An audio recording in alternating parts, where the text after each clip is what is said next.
এ কি কাবু, তুমি একা? মিষ্টু কোথায়? কেন, ও বাড়িতে আসেনি? না, আর ও একা কেন আসতে যাবে? তুমি থাকতে। কি হয়েছে বলো তো? তোমাদের মধ্যে কি আবারও ঝগড়া হয়েছে? দেখো কাব্য, তুমি কিন্তু অকারণে মেয়েটার সাথে এমন করছো। ভাবি, ওই আমাকে না বলেই চলে এসেছে। আমার আসার আগে ওর আসার কথা ছিল কিন্তু। কি কিন্তু? কেন? আর ও কি শহরে কিছু চেনে নাকি? না জানি কোন বিপদ হলো কি না, আল্লাহ জানে। কার কি হয়েছে ভাবি? মিষ্টু কোথায় ছিলে তুমি? আর একা একা অফিস থেকে আসতে গেলে কেন? কেন আসতে পারি না? আমি গ্রামের মেয়ে বলে? একটা থাপ্পড় দিব। আমি কি সে কথা বলেছি নাকি? যদি কোনো বিপদ হতো কি হতো? আরে ভাবি, চিন্তা করছো কেন? আমার কিচ্ছু হবে না। আমার ভাইয়া আমাকে নিজেকে রক্ষা করার সব কৌশল শিখিয়েছে। কখনো যেন নিজেকে মেয়ে ভেবে দুর্বল না ভাবি, সেই জন্য সেইভাবেই আমাকে তৈরি করেছে। তাই একদম চিন্তা করো না। হয়েছে, আর বলতে হবে না। যাও, ফ্রেশ হয়ে আসো, আমি খাবার দিচ্ছি। ওকে মাই সুইট ভাবি। কাব্যকে দেখেও না দেখার ভান করে রুমে চলে যায় মিষ্টু। নিউ ল্যাপটপটা বিছানায় রেখে শাওয়ার নিতে চলল মিষ্টু। কাব্য রেগে রুমে আসে, এসে মিষ্টুকে পায় না। ওয়াশরুম থেকে শব্দ আসছে। কাব্য রাগে ব্যাগটা বিছানায় ফেলে টাই কোট খুলতে থাকে। হঠাৎ ল্যাপটপের উপর নজর পড়ে, হাতে নিয়ে খুলে দেখে নতুন আর দামি একটা ল্যাপটপ। কিন্তু এটা মিষ্টু কোথায় পেল? কাব্যের বাবা তো দিয়েছে বলে মনে হয় না। তাহলে কাব্য উঠে মিষ্টুর পার্সটা চেক করে দেখে অনেকগুলো টাকা। এত টাকা মিষ্টুর কাছে কে দিল? কাব্য রুম থেকে বেরিয়ে বাবার রুমে যায়। বাবাকে জিজ্ঞেস করে মিষ্টুকে কেন টাকা দিয়েছে বা কোনো টাকা দিয়েছে কিনা। বাবা না করে। কাব্য কোনো কথা না বলে রুমে আসে আর দেখে মিষ্টু আয়নার সামনে দাঁড়িয়ে চুল ঝাড়ছে। কাব্য গিয়ে মিষ্টুর হাত ধরে টেনে নিজের সাথে মিশিয়ে নেয়। আচমকা হওয়াতে মিষ্টু গিয়ে কাব্যর বুকে গিয়ে পড়ে। কাব্য দু হাত দিয়ে মিষ্টুর বাহু চেপে ধরে। কাব্য খুব শান্ত গলায় বলে, অফিস থেকে কোথায় গিয়েছিলে? একটু প্রয়োজন ছিল তাই। মিষ্টুকে কিছু বলতে না দিয়ে কাব্য বলে ওঠে, একদম মিথ্যা কথা বলবে না। সত্যি করে বলো, তোমার ব্যাগে এতগুলো টাকা আর এই দামি ল্যাপটপ কোথায় পেলে? কে দিয়েছে তোমাকে এসব? এটা বলো না যে আমার বাবা দিয়েছে, কারণ আমি একটু আগে বাবার কাছে গিয়েছিলাম। বাবা তোমাকে দেয়নি, তাই সত্যি করে বলো এসব কে দিয়েছে। আপনি যখন সব ভেবেই নিয়েছেন তাহলে আর কি বলবো। আপনি আপনার ভাবনা নিয়েই থাকুন, আমাকে ছেড়ে দিন। কাব্যর হাত সরিয়ে চলে যেতে নিতেই কাব্য মিষ্টুকে দেয়ালের সাথে চেপে ধরে রেগে বলে, কিসের এত জেদ তোমার? তখন অফিসে এত বড় বড় কথা বললে। তোমরা গ্রামের লোকেরা এমন তেমন, আর এখন কি হলো? হ্যাঁ, সব ভালো সাজতে শেষ। আমি ঠিক বলেছি, তোমরা গ্রামের মেয়েরা এমন নিচুই হও। তোমাদের ঠিকই চিনেছি আমি। মিষ্টু এবার আর রাগ কন্ট্রোল করতে পারল না। শরীরের সব শক্তি দিয়ে কাব্যকে ধাক্কা দিয়ে সরিয়ে দেয় নিজের থেকে। রেগে বলতে থাকে, আপনার ভাগ্য ভালো যে আপনি আমার স্বামী। এখন যদি এই কথাগুলো অন্য কেউ বলতো, কসম আল্লাহ জানে মেরে ফেলতাম তাকে। চোখ বন্ধ করে হাত মুষ্টিবদ্ধ করে বড় বড় নিঃশ্বাস নিয়ে রাগ কমানোর চেষ্টা করছে মিষ্টু। চোখ খুলে আবার বলতে শুরু করে, এই আপনি যে কথায় কথায় গ্রামের মেয়েদের ছোট করেন, আপনি কি জানেন তাদের সম্পর্কে? আমরা না, আপনি নিজেই নিজের ছোট মনের পরিচয় দিচ্ছেন এসব বলে। আর আমি কোথায় যাই কি করি সেটা জানার আপনার কোনো অধিকার নেই। আপনি তো আমাকে স্বামী বলে মনে করেন না, তাহলে আমি কি করি না করি সেটা আপনাকে কেন বলবো? আর আপনাকে জানানোর প্রয়োজনও মনে করি না। আর টাকা দামি ল্যাপটপের কথা বলছিলেন না, টাকা কি শুধু আপনার বাবার একার আছে? আর সবাই ভিখারি? আপনাকে তো আগেই বলেছি আমি গ্রামের মেয়ে হতে পারি, কিন্তু ভিখারি না। এমন হাজারটা ল্যাপটপ মিনিটের মধ্যে কেনার ক্ষমতা আল্লাহ আমাকে দিয়েছে। আর আমাকে কখনো কারোর কাছে হাত পাতা আমার ভাইয়া শেখায়নি। আমার বাবা আমার নামে ব্যাংকে এত টাকা রেখে গেছেন যা আমি দু হাতে খরচ করেও শেষ করতে পারবো না। এগুলো সেই টাকা থেকে কিছুটা এটিএম থেকে নিয়েছি। ল্যাপটপটা আমার প্রয়োজন ছিল তাই কিনে নিয়ে এসেছি। আর হ্যাঁ, সব সময় আপনি যা ভাবেন তাই যে ঠিক আর বাকি সবাই ভুল, এটা ভাবা বন্ধ করে দিন। এতে আপনারই ভালো হবে। আর কথা বলার সময় শুধু নিজে না বলে অন্যকেও কথা বলার সুযোগ দিতে হয়, বুঝলেন? আপনাকে এসব বলার কলা গাছে ফাঁসি দেয়া এক কথা। বলে রুম থেকে বেরিয়ে যায় মিষ্টু। ছাদে রাতে আকাশে উজ্জ্বল তারাগুলো দিকে তাকিয়ে আছে। যখন ওর মন খারাপ হয় তার সাথে কথা বলে, তখন আজ যে খুব কষ্ট পেয়েছে। আজ দুবার ওর চরিত্র নিয়ে কথা বলেছে। আজ যদি কাব্যর জায়গায় অন্য কেউ হতো এতক্ষণে তাকে মেরে হাত পা ভেঙে ইচ্ছে মতো মারধর করত, কিন্তু কাব্যর কথায় রাগ থেকে কষ্টটা বেশি হয়েছে। বুকের বাপাসটা চিনচিনে ব্যথা করছে। কেন এমন হচ্ছে বুঝতে পারছে না।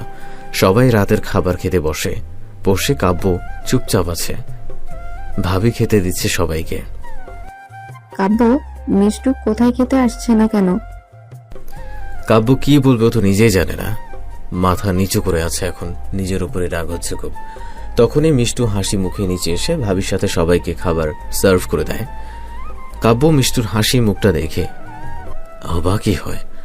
আজ ওকে এত কথা শোনালো, তবুও সবার সাথে হেসে কথা বলছে। মেয়েটা সত্যি অদ্ভুত। মিষ্টুমা, প্রথম দিন অফিসে কেমন লাগলো? তোমার কোনো সমস্যা হয়েছিল? না না বাবা, কোনো সমস্যা হয়নি। আর আমার খুব ভালো কেটেছে আজকের দিনটা আমি চাইলেও কোনোদিন ভুলতে পারবো না। কাব্যর দিকে তাকিয়ে কাব্যর চোখে চোখ পড়তে মুখ ফিরিয়ে নেয় মিষ্টু। ভালো। এখন তো আমার একটা ল্যাপটপ লাগবে। কাল টাকা নিয়ে পছন্দ মতো একটা কিনে নিও।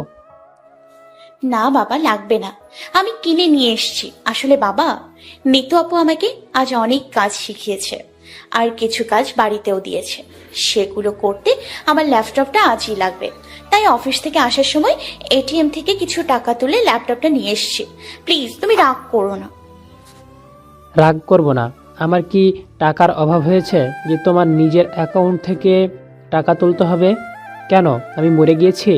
আর আমি কে যে আমার থেকে টাকা নিবে? আমি তো আর তোমার নিজের বাবা না। বাবা বিশ্বাস করো, আমি এত কিছু ভেবে করিনি এটা। আসলে আমার যখন যা প্রয়োজন হয় আমি এটিএম থেকে টাকা তুলি, তাই আজও। বাবা তুমি আমাকে ভুল বুঝো না। তুমি যদি আমাকে দূরে ঠেলে দাও, আমি কার কাছে যাব বলো তো? থাক, আর এখন বৃষ্টি নামাতে হবে না। খেয়ে নাও। যত সব আদিক্ষেতা। খেয়ে দিয়ে সবাই যার যার রুমে চলে গেল। মিষ্টু রুমে এসে একটা বালিশ নিয়ে সোফায় চোখ বন্ধ করে শুয়ে পড়ে। তার এই একটা সমস্যা, কান্না করলে মাথা ব্যথা করে, আর এখনো তাই তার অফিসে কাজগুলো করা হলো না। কাব্য রুমে এসে মিষ্টুর কাছে দাঁড়িয়ে কিছু বলতে চেয়েও পারে না। চুপচাপ লাইট অফ করে বিছানায় শুয়ে পড়ে। মিষ্টুও ঘুমিয়ে পড়ে। মিষ্টু যখন ঘুম ভাঙে, চোখ মেলে দেখে সে কাব্যর বুকে শুয়ে আছে, আর কাব্য মিষ্টুকে জড়িয়ে ধরে শুয়ে আছে। কিন্তু মিষ্টু তো রাতে সোফায় শুয়েছিল, তাহলে এখানে কি করে এলো? এটা ভেবে সে অবাক হচ্ছে। কাব্যর মুখে চোখ পড়ে। মিষ্টুর কি মায়াবী লাগছে ছেলেটাকে। আচ্ছা, ছেলেটা কি মায়াবী হয় সেটা মিষ্টু জানে না, কিন্তু কাব্যকে দেখতে ভালো লাগছে। কিছুক্ষণ ওর মুখের দিকে তাকিয়ে থেকে চোখ নামিয়ে নিল মিষ্টু। সে চায় না কাব্যর মায়ায় নিজেকে জড়াতে। কি হবে মিথ্যে মায়ায় জড়িয়ে? দীর্ঘশ্বাস ফেলে ভাবে মিষ্টু। আস্তে আস্তে উঠে গিয়ে নিচে যায়। তাড়াতাড়ি ভাবিকে একটু সাহায্য করে মিষ্টু অফিসের জন্য রেডি হয়ে নিচে এলো। বড় ভাবি খেতে বললেন, কিন্তু এখন সময় হবে না। 9:30 অফিস, এখন 9:05 বাজে। না ভাবি, এখন সময় হবে না।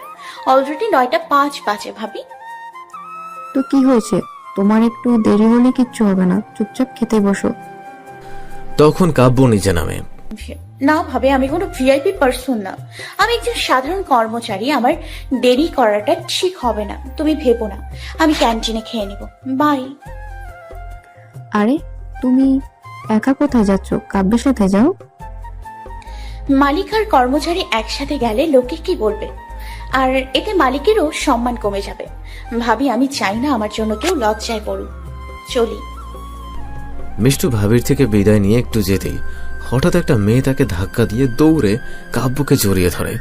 মিষ্টু নিজেকে কোনো রকম সামলে নিয়ে মেয়েটার দিকে তাকায়, কিন্তু মুখটা দেখা যাচ্ছে না। ছিঁড়াফাড়া জিন্স আর শর্ট টপস পরা, ঘাড় অবধি ছোট ছোট ব্রাউন কালার করা চুল। একদম আইটেম গানের নায়িকার মতো লাগছে মেয়েটাকে। ও কাব্য বেবি, কেমন আছো তুমি? ও জানো কত মিস করছি তোমাকে। মিষ্টুর দিকে তাকিয়ে একটা শুকনো ঢোক গিলে কাব্য টিনাকে নিজের থেকে সরিয়ে দিয়ে বলল, তুমি কেমন আছো টিনা? এতদিন ভালো ছিলাম না, কিন্তু এখন তোমাকে দেখে অনেক ভালো আছি। আবার জড়িয়ে ধরতে গেলে কাব্য পেছনে সরে যায়। আচ্ছা, তোমার সাথে পরে কথা বলবো, এখন আমাকে অফিস যেতে হবে, দেরি হয়ে যাচ্ছে আমার। তুমিও খেয়ে যাবে না? না, ভাবি অফিসে খেয়ে নেব। আচ্ছা, তাহলে মিষ্টুকে নিয়েই যাও। মিষ্টুকে? তোমার ভাবি। ভাবি? ভাবি মানে? ঢং দেখে আর বাঁচি না। হাহ, উনি নাকি ভাবি মানে জানে না। কচি খুকি আমার, শাকচুনি বট গাছের কালো পেতনি, সাহস কত বড় আমার সামনে ওকে জড়িয়ে ধরে। ইচ্ছে করছে ঠাস করে একটা লাগাই, ইডিয়েট একটা। আর এই লুচিটাও তো কম না, শালার রাজাকার। তোকে তো আমি দেখে নিব শালা। আমি একটু হাত মিলিয়েছিলাম বলে কত কথা শোনালি, আর এখন তুই যে সরাসরি বেটা বজ্জাত 3 নম্বর শয়তানের নানা, হনুমানের নাতি, চিপকলির বাচ্চা, আফ্রিকান অ্যানাকোন্ডা, মুখ পোড়া বাদর, হুলো বিড়াল, ডাইনোসর। ইচ্ছে তো করছে দুটোকেই চাইনিজ কুড়াল দিয়ে কেটে রোদে শুকোতে দিই। ভাবি মানে হলো তোমার কাব্য, বেবির ওয়ান অ্যান্ড অনলি ওয়াইফ। ও, তো ও অফিসে যাবে কেন? অফিসে গিয়ে ও কি করবে? কারণ মিষ্টু কাব্যর বিয়ে। কি? বলেই মিষ্টুর কাছে এসে চারপাশে ঘুরে ঘুরে দেখতে থাকে। রাক্ষসীর মতো হেসে বলে, কি বলে? ভাবি এই গেও মেয়েটা অফিসে যাচ্ছে, তাও আবার এই বেঞ্চি টাইপ গেটআপে, লং 3 পিস, চুড়ি পায়জামা, মাথায় হিজাব। টিনা হাত দিয়ে হিজাবের পিন টান দিয়ে হিজাবটা খুলে দেয়। তখন মিষ্টুর কালো ঘন কোমর অবধি ভেজা চুলগুলো পিঠে ছড়িয়ে পড়ে। ওফ, সরি, হিজাবটা খুলে গেল। বাবা, তোমার চুলগুলো তো দেখি আগের দিনের নানে দাদের মতো লম্বা কালো। আজকের দিনে এমন চুল কে রাখে? ওফ, সরি, আবার ফুল করে ফেললাম। তোমাদের গ্রামের মেয়েদের তো এই গেটআপে থাকে সবাই, তাই না? বলে চুলে হাত দিতে মিষ্টু হাতটা ধরে টিনার পেছনে হাত নিয়ে মুচড়ে ধরে। খবরদার, আমার গায়ে হাত দিয়ে কথা বলবে না। আমি এগুলো পছন্দ করি না। আর কি যেন বলেছিলে আমার পোশাক নিয়ে? আমি বেহেনজি টাইপ পোশাক পরি। যাই হোক, তোমার কথা বলো। তুমি কি নিজেকে এসব ছেঁড়া ফাড়া জিন্স টপ, মুখে আটা ময়দা মেখে নায়িকা মনে করো? রানু মণ্ডল লাগছে, পুরোই রানু মণ্ডল। তুমি কিন্তু আমাকে অপমান করছো। আচ্ছা, আরো আমার হাত লাগছে আমার। কাব্য, তুমি দেখছো এই মেয়েটা আমাকে? কি হচ্ছে কি এসব মিষ্টু? ছাড়ো ওকে। একদম চুপ। এতক্ষণ যখন চুপ ছিলেন, এখনো চুপচাপ দাঁড়িয়ে থাকুন। এতক্ষণ যখন কথা বলেননি, তো এখনো একটা কথাও বলবেন না। খুব গায়ে লাগছে না আপনার বেবিকে কথা শোনাচ্ছি বলে? আর এতক্ষণ যখন এই বাইরের মেয়েটা আপনার স্ত্রীকে অপমান করছিল, তখন তো আপনার একটা কথাও বলেননি। হ্যাঁ, কেন? আমি গ্রামের মেয়ে বলে কি আমার অপমান আপনার চোখে পড়ছে না? নাকি আমি মানুষ না? ও হ্যাঁ, আমি তো ভুলেই গিয়েছিলাম আপনি কেন আমার হয়ে কথা বলবেন। আপনার মনেও তো এগুলো লাগবে না আমার আপনাকে। আমি নিজের প্রতি হওয়া অন্যায়ের প্রতিবাদ আমি নিজেই করতে পারি। হাত ঝটকা মেরে ছেড়ে দিতে আবারও বলে ওঠে মিষ্টু। আর হ্যাঁ, তুমি কে আমি জানি না, আর জানার ইচ্ছে রুচির সময় কোনোটাই আমার নেই। একটা কথা কান খুলে শুনে রাখো, তুমি যেই হও না কেন, দ্বিতীয়বার যদি আমার গায়ে হাত দেবার চেষ্টা করো, তাহলে আর হাত হাতের জায়গায় থাকবে না, মনে রেখো। বলেই বেরিয়ে আসলো মিষ্টু। ভালো হয়েছে, শয়তান মেয়ে একটা। মনে মনে বলে চলে যায় কিচেনে ভাবি। টিনা হাত নিয়ে কাব্যকে দেখায়। মিষ্টু যেখানে ধরেছিল হাতের আঙুলের দাগ পড়ে গেছে। কাব্য দেখে একটা ঢোক গিলে। কি ভয়ঙ্কর মেয়ে রে বাবা। দেখেছো কাব্য, ওই মেয়েটা আমার হাতটা কি করেছে আর কিভাবে অপমান করলো, দেখলে? তুমি যাও, হাতে একটু বরফ দাও, ব্যথা কমে যাবে। আমি অফিস যাই, কেমন? বাই, দেরি হচ্ছে। আরে কাব্য, ধ্যাৎ, চলে গেল। এই মেয়েটাকে তো আমি দেখে নিব। আমাকে তো চেনো না, দেখো একবার তোমার কি হাল করি। টিনার রাগে ফুসফুস করতে করতে নিজের রুমে চলে যায়। উফ, কি মেয়ে রে বাবা। এভাবে কোনো মেয়ে যে অন্য মেয়েকে মারতে পারে জানাই ছিল না। কিন্তু এই গুন্ডে মেয়েটা গেল কোথায় কিছুক্ষণের মধ্যেই? বাইরে বেরিয়ে কাব্য দেখলো যে তার ম্যাডাম রাস্তায় গাড়ির জন্য দাঁড়িয়ে আছে। গাড়ি নিয়ে সামনে দাঁড়ালো কাব্য। এই যে মিস ঝগড়ুটে, চলুন গাড়িতে। নো থ্যাঙ্কস, আমি একাই যেতে পারবো। আপনি চলে যান, আমি কারো দেওয়া চাই না। উফ, তুমি না সত্যি খুব বেশি কথা বলো। দেখো দেরি হয়ে যাচ্ছে, তাড়াতাড়ি চলো বলছি। আজও দেরি হচ্ছে তো আমি কি করব? আপনি চলে যান। আমি কি আপনাকে ধরে রেখেছি নাকি? না, তুমি এইভাবে শুনবে না, আঙ্গুল তো বাঁকাতেই হবে দেখছি। মানে এই করছেন কি? নামান আমাকে, নামান। বলছে হাত পা নেড়ে লাফালাফি করছে মিষ্টু। চুপ। আর একটা কথা বললেন এখান থেকে ফেলে দাও, চুপচাপ বসে থাকো। না, আমি যাব না আপনার সাথে, সরুন বলছি। কাব্য গাড়ির দরজা লক করে ড্রাইভিং সিটে বসে মিষ্টু দরজা খোলার চেষ্টা করছে। লাভ হবে না, দরজা খুলবে না, চুপচাপ বসে থাকো, সিট বেল্ট লাগিয়ে নাও। না, থাকবো না আমি, আমাকে যেতে দিন বলছি। না, তুমি ভালো কথা শোনার তো মানুষ না। কাব্য নিজেই সিট বেল্ট লাগিয়ে মিষ্টুর দিকে তাকায়। রাগের জন্য মিষ্টুর নাক গাল লাল টমেটো হয়ে আছে, দেখতে অনেক কিউট লাগছে অবশ্য। কাব্য মুচকি হেসে উঠে নিজের জায়গায় বসে গাড়ি চালানো শুরু করে। মিষ্টু মুখ গোমরা করে বাইরে তাকিয়ে আছে। বাতাসে মিষ্টুর চুলগুলো বারবার কাব্যর মুখে এসে বাড়ি খাচ্ছে। কাব্যর এটা খুব ভাল লাগছে।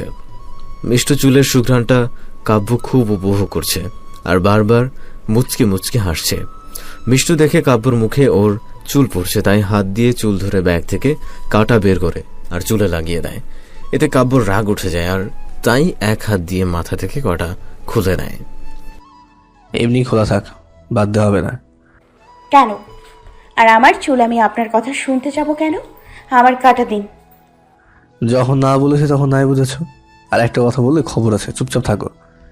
থাকবো না আমি চুপচাপ। কি করবি তুই শালা বজ্জাত হারামি? দেখে দিব তোকে, শয়তান ছেলে।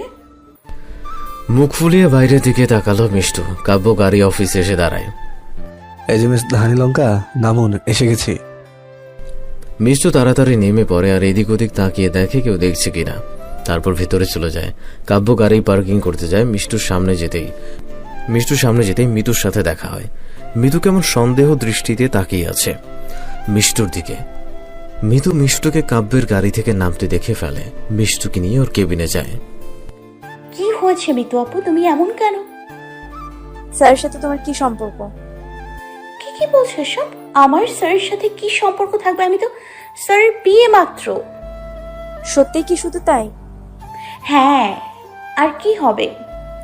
তাই? তাহলে কাল তোমাকে ওভাবে টেনে ভেতরে নিয়ে দরজা লাগিয়ে দিয়েছিল কেন? আর যখন বাইরে আসলে তখন তোমার চোখ লাল ছিল কেন? যেন কান্না করেছো? বসের বিয়ের মধ্যে এমন চলে আমি তো জানতাম না। আর আজ তুমি স্যারের গাড়ি থেকে নামার আগে এদিক ওদিক দেখে তারপর নামলে কেন? কি চলছে তোমার স্যারের মাঝে? মিষ্টু চুপ করে আছে, এই ভয়টাই পাচ্ছিল এখন কি বলবে। মিতু তো সব দেখে ফেলেছে, মাথা নিচু করে দাঁড়িয়ে আছে। কি হলো বলো? নাকি তোমার এই জবাব পাওয়ার পেছনে অন্য কারণ আছে? তুমি কি ওইসব মেয়ের মতো যারা...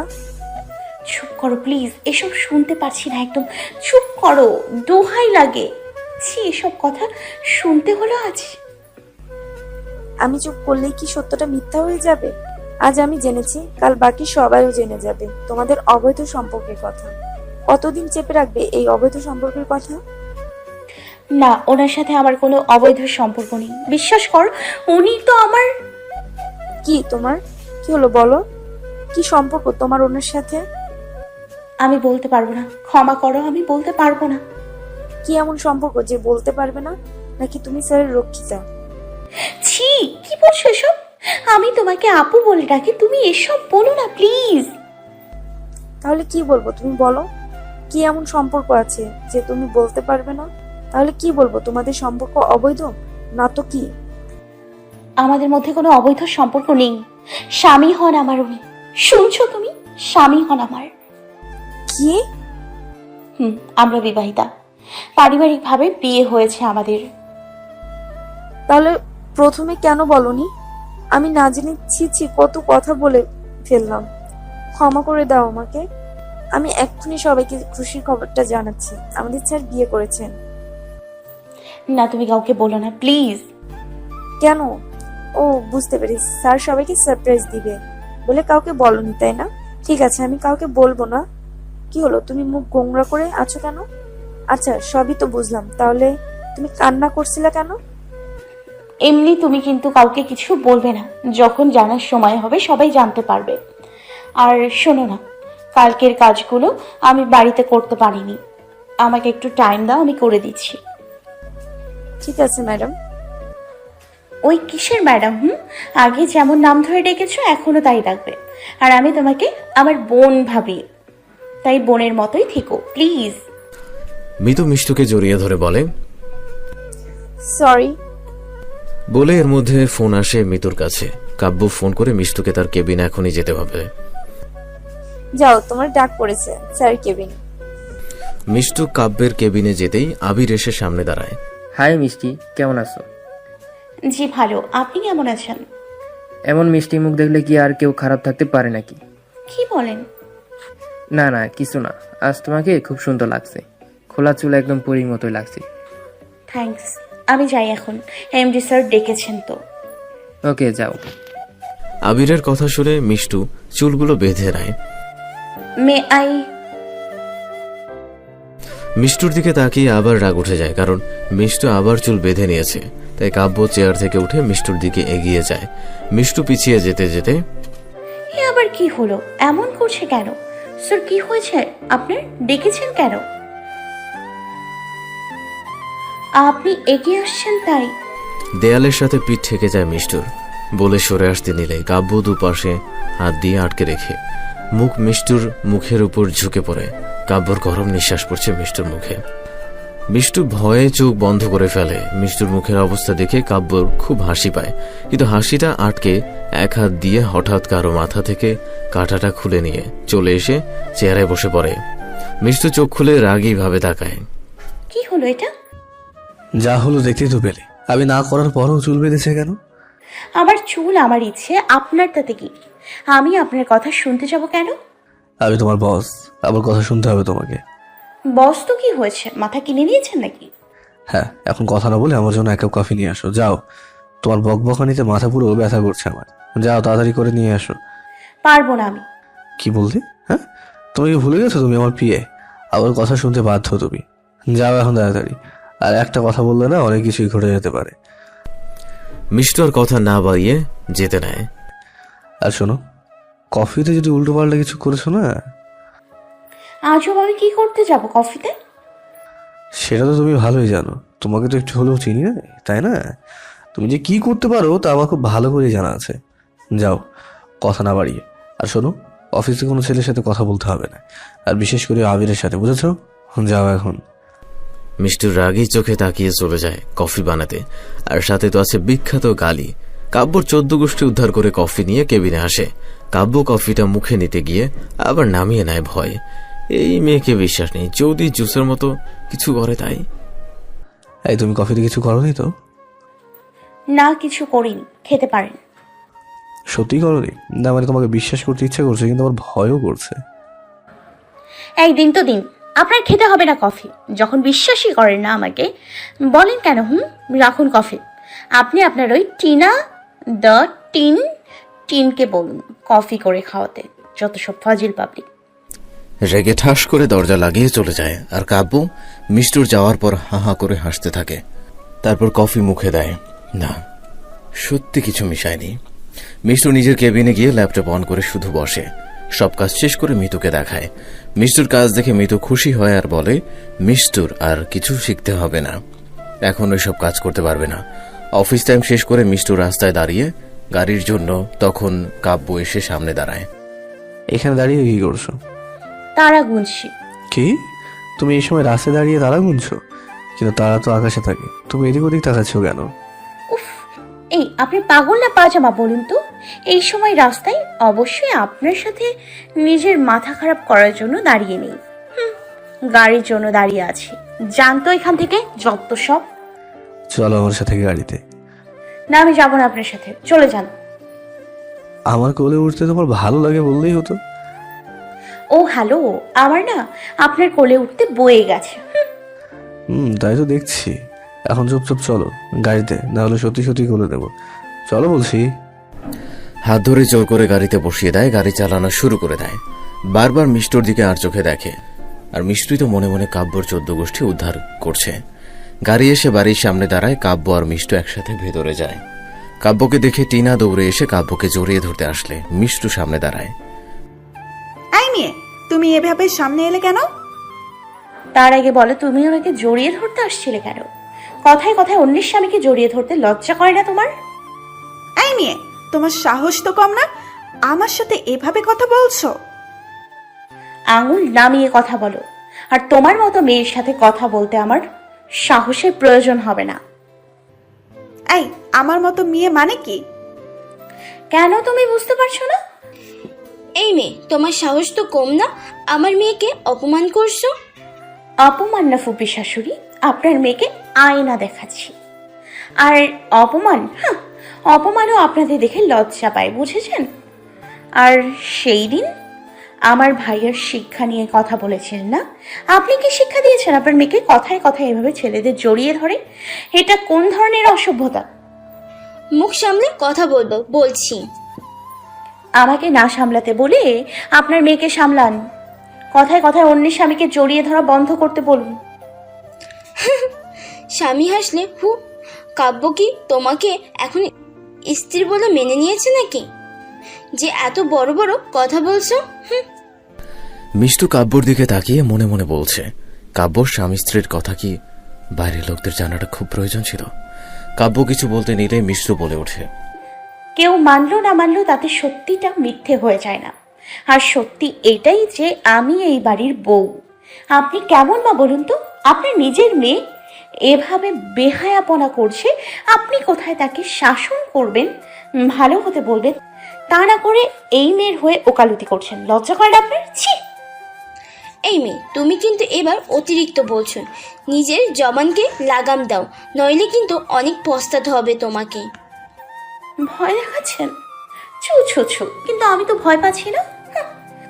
শুনে রাখুন ভালো করে, মিষ্টু এসব ভয় পায় না। তাই এসব বন্ধ করুন, না হলে সেটা আপনাদের জন্য ভালো হবে না। আমি এসব একদম সহ্য করব না, মনে রাখবেন।